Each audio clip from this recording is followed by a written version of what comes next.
The plan for today is to check the floor, check the step, go over any metal that's going to be hidden by the floor and check there's no rust on it. If there is any rust, I'll grind it back and treat it and paint it so it's all protected and well protected for the future.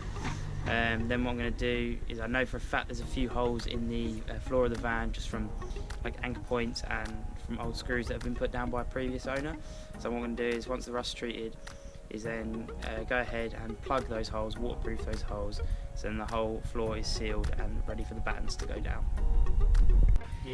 Just want to check the condition of the step. So these steps are pretty common for rusting. Luckily this one's in pretty good condition, just got a bit of tidying up to do. And I'm going to pull this seal off, sliding door seal off, so all you got to do is lift it up like that, then it will come off. So there's a little bit of surface rust on here, should be able to grind it away. So what you can do is get a screwdriver or a hammer or something,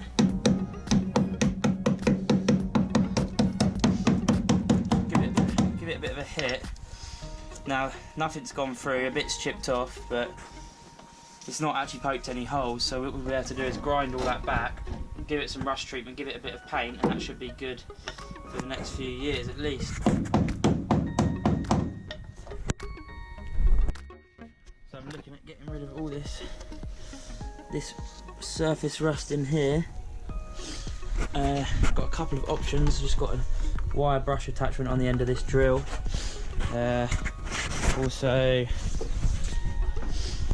if that's not quite beefy enough for the job, then got a little 4-inch grinder, a few different wire brush attachments, manual wire brush. This to get into the small spots that goes in the drill. So we'll see how we get on. Always important, safety first. We've got the goggles and the air defenders. Let's go.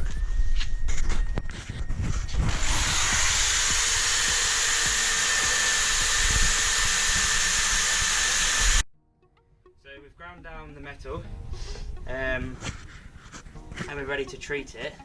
So I was going to go to a shop and buy some stuff, but we were in 3 weeks quarantine from coronavirus and none of the shops are open. So luckily I've got a bit of a stock in the garage from previous projects. So I've got some hammerite crust, which I'm going to paint on. Now with this, you don't want to dip the paintbrush into the pot because it causes a chemical reaction. So get yourself a little pot. I'm just using the lid of a spray can. Pour a little bit into there, and then use that, and don't put the used paintbrush back in there because it will cause that stuff to react, and then you won't be able to use that anymore.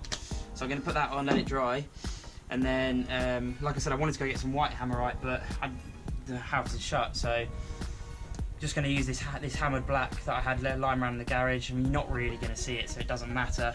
So that's what we're going to do next. So I'm just going to generously paint on this crust. Might need to get a bit more. And that's all you're going to do. Paint it on, leave it to dry, and it starts off white. And then what it will do is go blue, and then it should go black, just as part of the chemical reaction. That's just part of it, and it's just direct to metal. All you have to do is get off all the loose stuff, get off all the flaky stuff. Any like little bits of rust left on there doesn't matter, as long as all the loose stuff's off. I mean, it's expensive, but you pay for what you get. The chemical will do its job, and this should be good for the future. Very arty, very arty. So the steps is now painted, and as you can see, that's looking so much nicer.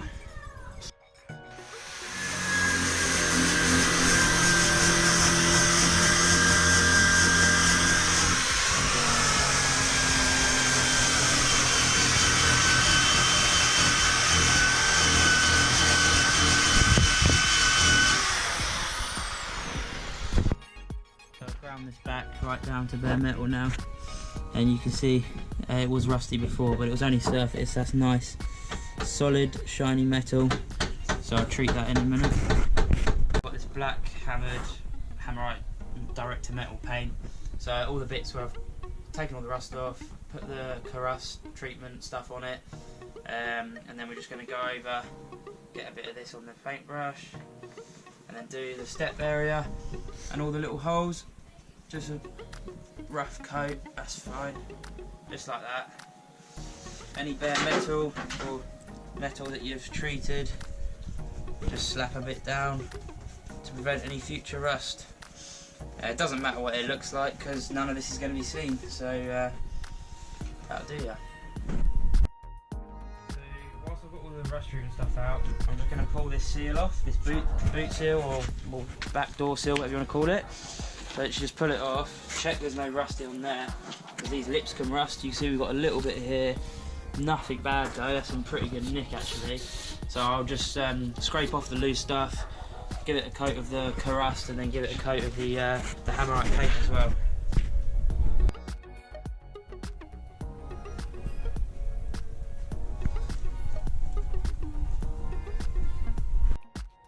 Put the seal back on. What you want to do is literally tuck it in, and it will follow the channel, and just work your way down. Make sure it's all clamped on properly, and just work your way all the way around. Right, what I'm going to do now is plug these holes. So I thought about a couple of ways of doing it really. You could weld them, plug weld, grind it flat. I think that's quite a lot of unnecessary effort, to be honest. So what I'm going to go for is I've just got some self-drill, self-tap screws. You don't really need self-drilling ones, but that's just what I had lying around. And I've also got some silicone sealant. So what I'm going to do is just, oh, he says, get that out.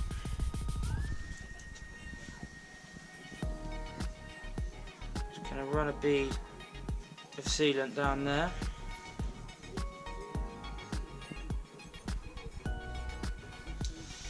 Be generous, it's not really. Get that lined up.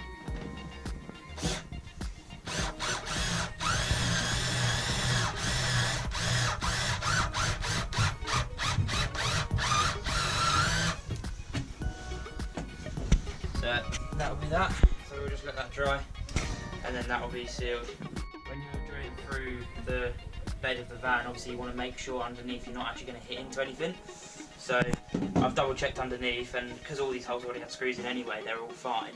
But if you do need to cut the screw down, then cut the screw down, or if you can't put any screw in it, then welding it is probably going to be the best bet. So doing the exact same principle on the larger holes. These ones are threaded M10 holes in the corners, I think anchor points or something. So literally, got M10 bolt, put a load of silicone around it. I'm just going to do it up. There you go. So what you're looking for, obviously just make sure the silicone's all spread around the edges, and that's nice and sealed now. Easy. So on a couple of these holes, the big anchor ones in the corners, I've just run a M10 tap through it. You can see the amount of crap on there, just to clear out the threaded hole, just so I can put the bolt in a lot easier. So if you have a tap set, just like that tap and die set, then that helps a lot, and that'll be a lot easier to get that bolt in. So general rule of thumb when you're tapping holes, get your tap, put it in nice and square. It has got like a tapered edge to try and aid this. This is a lot easier because the hole's already threaded, I'm just clearing it out. So you want to hold it nice and square on both sides. Twist it a few turns, then back off a quarter of a turn, just to clear the flutes.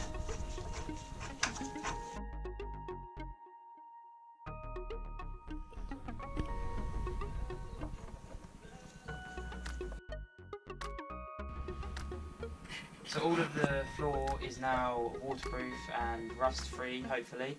So the next stage of the floor is going to be cutting some wooden battens and laying them across lengthways, or widthways rather, to get a sort of floor down ready to be for insulation to go down, and then forward over the top and pipe to that. So the next stage is going to be cutting the wooden batons and then bonding them down. Thanks for watching, and I'll see you in the next one.